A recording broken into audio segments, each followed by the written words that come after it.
Hello दोस्तों, मैं हूं राजकुमार और आप देख रहे हैं लर्न विथ मी। दोस्तों, आज हम बात करने वाले हैं एक पोअम ऑड ऑन सॉलिट्यूड पर जो अलेक्जेंडर पोप के द्वारा लिखा गया है। दोस्तों, इस कविता में अलेक्जेंडर पोप ने कंटेंटमेंट पर फिलॉसफी दिए हैं। कंटेंटमेंट पर, यदि इस टाइटल को हम लोग कहें द फिलॉसफी ऑफ कंटेंटमेंट,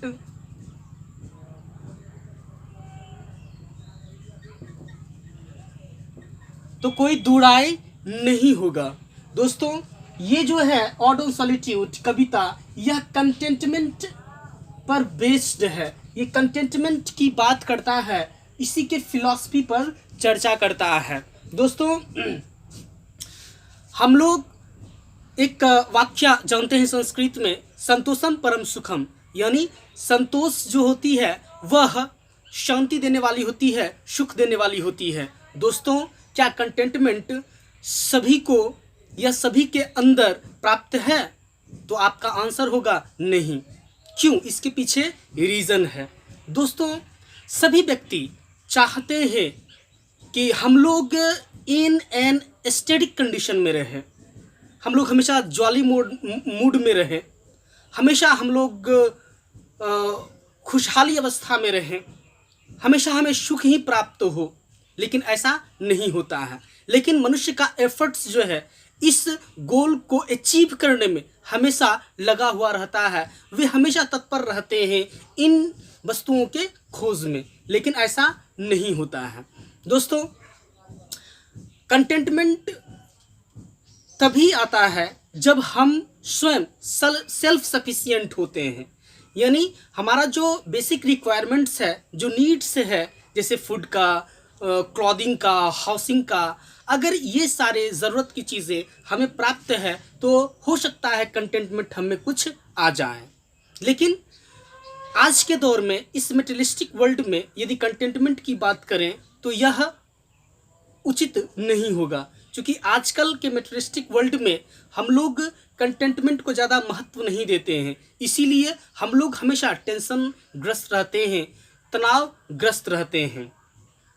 दोस्तों, हम लोग के पास कंटेंटमेंट तभी आएगा जब मेरा जीवन सॉलिट्यूड में व्यतीत होगा।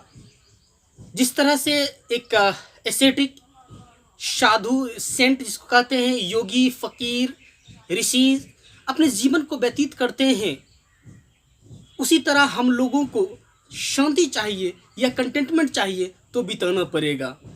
दोस्तों, मनी भी एक आवश्यक वस्तु है जिससे हम कुछ देर के लिए शांति या कंटेंटमेंट प्राप्त कर सकते हैं। लेकिन कंटेंटमेंट भी ज़रूरी है, मनी भी ज़रूरी है, या दोनों ज़रूरी है, इस पर बात हम करेंगे। दोस्तों, मनी भी ज़रूरी है।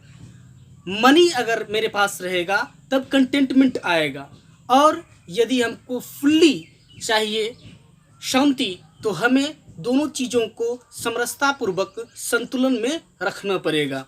दोस्तों, हम लोग आज इसी विषय पर चर्चा करेंगे। ये जो कविता है इसी पर आधारित है। दोस्तों, तो चलिए शुरू करते हैं। दोस्तों, सबसे पहला लाइन है, सबसे पहले हम रिसाइट कर लेते हैं। Happy the man whose wish and care a few paternal acres bound, content to breathe, यहाँ पर breath लिखा हुआ है, breathe कर दीजिएगा, breathe in his native air, in his own ground, whose herds with milk, whose flocks with bread, whose flocks supply him with attire, whose trees in summer yield him shade in winter fire। दोस्तों, अब हम word study करेंगे, difficult words को देखेंगे, उसका जो glossary है और नोट्स है उसको देखेंगे। सबसे पहले देखिए, हैप्पी तो जानते हैं आप लोग, विश मतलब होता है इच्छा, इच्छा, और केयर मतलब होता है चिंता। केयर मीन्स चिंता। पैटर्नल मीन्स होता है पैतृक, पैतृक मीन्स पिता से प्राप्त, एकड़ जमीन से संबंधित है, 1 एकड़ 2 एकड़। कंटेंट मीन्स होता है संतोष, संतोष। ब्रीद मीन्स सांस लेना, सांस लेना, inhale exhale. Native air means होता है यहाँ पर पैतृक भूमि की हवा, पैतृक भूमि की हवा। ग्राउंड मीन्स हो जाएगा यहाँ पर, ग्राउंड मीन्स यहाँ पर हो जाएगा चाहे हट हो सकता है, हट मतलब झोपड़ी, या हाउस घर, घर। हर्ड्स, हर्ड्स जो है ए हर्ड ऑफ केटल, मतलब मवेशियों का झुंड, मवेशियों, मवेशियों का झुंड। यहाँ पर सिर्फ जो है कभी हर्ड्स का प्रयोग किए हैं प्लूरल रूप में, हर्ड्स, लेकिन सेंस है ए हर्ड ऑफ केटल का।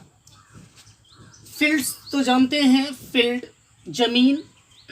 फ्लॉक, अब देखिए ए फ्लॉक ऑफ शिप हम लोग कहते हैं, ए फ्लॉक ऑफ शिप मतलब भेड़ों, भेड़ों का झुंड, भेड़ों का झुंड। लेकिन यहाँ पर कभी जो है सिर्फ फ्लॉक्स प्लूरल इसका लिए हैं, लेकिन कहने का तात्पर्य यही है उनका, a flock of ship. Supply means होता है प्रदान करना, प्रदान करना, प्रदान करना यहाँ पर हो जाएगा। अटायर, अटायर मीन्स होता है पोशाक, पोशाक मतलब कपड़ा लगता। समर ग्रीष्म ऋतु। इल्ड मतलब वही होता है प्रदान करना, प्रदान करना के सेंस ही ले सकते हैं हम लोग, प्रदान करना। शेड मीन्स छाया, शेड मीन्स क्या होता है, छाया होता है। विंटर मीन्स शीत ऋतु, और फायर मीन्स आग होता है। दोस्तों हम लोग डिफिकल्ट वर्ड्स को भी देख लिए, अब हम लोग इसका एक्सप्लेनेशन करते हैं, इसका भावार्थ क्या है वो देखते हैं। दोस्तों इसमें जो कल्पना किया गया है, एक व्यक्ति, वह कौन व्यक्ति है जो खुशहाल की अवस्था में रहता है, उसे हमेशा खुशनुमा माहौल पसंद रहता है। किस सिचुएशन में एक व्यक्ति जो है खुशी का अनुभव करता है, या कौन ऐसा व्यक्ति है जो इस पृथ्वी पर खुश है, और कौन ऐसा व्यक्ति है जो खुश रह सकता है। कुछ एलिमेंट्स इस कविता में दिया गया है, कुछ फैक्टर्स दिया गया है, जिसके बाद यह हम कह सकते हैं कि अगर जो निम्नलिखित हम लोग कविता को देखेंगे, अगर वैसा फैक्टर्स होता है तो वह व्यक्ति खुशहाल होगा। दोस्तों सबसे पहले चलते हैं, देखते हैं पहला line, happy the man whose wish and care, यानी वही व्यक्ति सचमुच में भाग्यशाली है, यह खुशनसीब है, यह सुखी प्राप्त है, सुखी प्राप्त व्यक्ति है, जिसकी इच्छाएं और चिंताएं वह लिमिटेड है, रिस्ट्रिक्टेड है, सीमित है, फाइनाइट है। दोस्तों पहला लाइन बढ़िया से देख लीजिए कि वही व्यक्ति सचमुच में ब्लेस्ड है, हैप्पी है, प्रोस्पेरस है, जिसकी इच्छाएं और चिंताएं सीमित हो। A few paternal acres bound, और अपने ही पैतृक जो भूमि के कुछ एकड़ हैं उसी में बंद करके रहता हो, अर्थात उसी का उपयोग करके अपना जीवन उपयोगी कार्य का संपादन करता हो। Content to breathe in his native air, अब अपने ही जो जन्मस्थली है, जो अपना ही भूमि है, वही के खुली वायु सांस के रूप में ग्रहण करता हो, और इसी से उसे संतुष्टि प्राप्त होता हो, और अपने ही पूर्वजों द्वारा, फोर फादर्स द्वारा बनाए हुए मकान पर या ग्राउंड पर वह रहता हो, जमीन पर रहता हो, और वही जो है वहीं रह करके जमीनों को जोत बून करके खाता हो। दोस्तों ये था भावार्थ।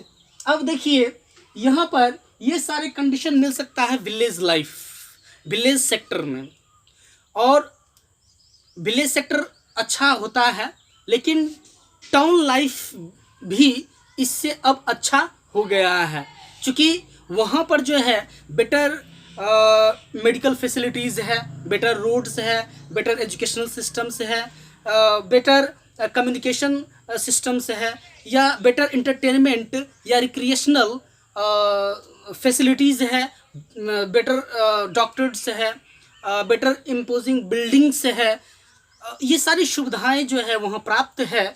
और लेकिन ये सुविधाएं फैसिलिटीज़ जो है वह विलेज लाइफ जो जीते हैं व्यक्ति विलेज लेवल पर, ये सभी उपलब्ध नहीं है। दोस्तों, जो ग्राम्य जीवन है, ग्राम्य जीवन में जो भी व्यक्ति हैं उसमें जो है समझ लीजिए कि स्वस्थता और सद्गुण उनमें विद्यमान होता है। जैसे आप सर्वप्रथम जब कविता पढ़ेंगे, God made the country and man made the town, what wonder then that health and virtue gifts, तो उसमें विलियम कॉपर साहब कहते हैं कि ईश्वर ने गाँव को बनाया है और इंसानों ने शहरों का आविष्कार किया है, बनाया है, और भगवान जो है गाँव को बना करके और गाँव में रहने वाले लोगों में दो गिफ्ट्स उपहार स्वरूप प्रदान किए हैं। पहला स्वस्थता और दूसरा सद्गुण, अर्थात गाँव के जीवन बहुत ही अच्छा होता है। यहाँ के लोग स्वास्थ्य से सुसज्जित होता है और मानसिक शांति भी उसे मिलती है। यहाँ पर प्राकृतिक जो है सौंदर्य देखने को हमें मिलता है, लेकिन प्राकृतिक सौंदर्य जो है टाउन लाइफ में या टाउन एरिया में देखने को नहीं मिलता है। दोस्तों, यहाँ पर वर्णन उसी का है, ये विलेज लाइफ से संबंधित है। अब देखिए नेक्स्ट लाइन पे चलते हैं। अब नेक्स्ट लाइन जो है कहता है whose herds with milk, whose herds with milk, herds मतलब यहाँ पर दिए हुए मवेशियों का झुंड, वे अपने ही मवेशियों के झुंड से मिल्क प्राप्त करता हो, दूध प्राप्त करता हो, और दूध जो है स्वास्थ्य के लिए क्या है, लाभप्रद है या स्वास्थ्यवर्धक है। अब वो अपने ही फील्ड्स यानी अपने ही जायदाद, अपने ही जमीन पर जो है जोत बुन करके मेहनत करके वहीं से 2 जून की रोटी प्राप्त कर सके। फिर देखिए हुज फ्लॉक्स, फ्लॉक्स मतलब अभी लिखा है भेड़ों का झुंड, जो अपने ही भेड़ों के झुंडों से, अपने ही मवेशियों से, अपने ही भेड़ों के झुंडों से ऊन प्राप्त करता हो, सप्लाई हिम विथ अटायर, और उसी ऊन से वह अटायर पोशाक यानी कपड़ा लत्ता बनाता हो और वही जो है पहनता हो और सुखानुभूति प्राप्त करता हो। दोस्तों, फिर हुज ट्रीज, और उन्हीं के द्वारा जो लगाया हुआ वृक्ष है या उनके पूर्वज द्वारा जो प्लांटेशन किया हुआ ट्रीज है वो प्रदान करता हो ग्रीष्म ऋतु में छाया, यानी शीतलता प्रदान करता हो, शीतलता की छाया प्रदान करता हो, आंचल प्रदान करता हो, और इन विंटर फायर, और शीत ऋतु में, शीतकालीन ऋतु में उसे फायर मिलता हो यानी आग मिलता हो, ईंधन मिलता हो, लकड़ी मिलता हो। दोस्तों, तो ये देखिए मीनिंग कैसा है। यहाँ पर जो मीनिंग है बहुत ही लिमिटेड है, रिस्ट्रिक्टेड एरिया है यहाँ पर, क्योंकि ऐसा थॉट एक एस्थेटिक का ही हो सकता है, सेंट का ही हो सकता है, जो कि स्पिरिचुअलिज्म में विश्वास करता है, और जो व्यक्ति मानसिक तौर पर सुदृढ़ हो और जो व्यक्ति वर्ल्डली अटैचमेंट से कोई मतलब नहीं रखता हो, किच एंड किन से कोई मतलब नहीं रखता हो, मेटेरियलिस्टिक जो थॉट है, जो एसेट्स है उसका प्राथमिकता नहीं देता हो, सिर्फ वह भगवान के खोज में या भगवान के प्राप्ति या अटेनमेंट के प्रति साधना रत हो, वही व्यक्ति ऐसा कॉन्सेप्ट पर जी पाएंगे। लेकिन इसी कॉन्सेप्ट पर हमारे फोर फादर्स जिया करते थे और हम लोगों से ज़्यादा वे खुश रहा करते थे। उनमें एक इंटेग्रिटी थी, उनमें एक कह सकते हैं हम लोग कि सिंपैथी की भावना थी, उनमें यूनिटी थी, उनमें जो है आप कह सकते हैं कि एक एक ड्यूटी था और एक नैतिकता, मोरालिटी भी था, लेकिन वो सारी चीज़ को हम लोग आज देखते हैं, लेकिन कमोबेश देखते हैं।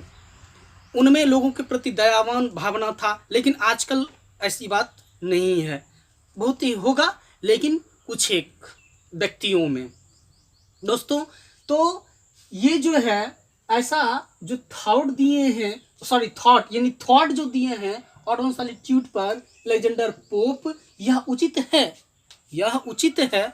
और इन्हीं के थॉट पर यदि कोई व्यक्ति चलते हैं तो सचमुच में कंटेंट अपने आप को महसूस करेंगे, एक जीवन में जो है हैप्पीनेस महसूस करेंगे। दोस्तों, तो ये मेरा था पार्ट आपका 2, और हम पार्ट 3 जो है जल्द आपके लिए मैं लेकर के आऊँगा। और जो रिमेनिंग स्टैंजाज है, जो रिमेनिंग लाइंस है इस कविता का, उस पर भी मैं डिटेल्ड एनालिसिस जो है करने वाला हूँ। यदि इसको समझने में कोई दिक्कत यदि आपको महसूस होता हो तो हमें लिख डालिए, हमें भेजिए, और हम इसका सॉल्यूशन आप तक प्रोवाइड करने का काम करेंगे। तो आज के वीडियो में बस इतना ही। धन्यवाद। They would not have killed you to get your rings of precious stones that I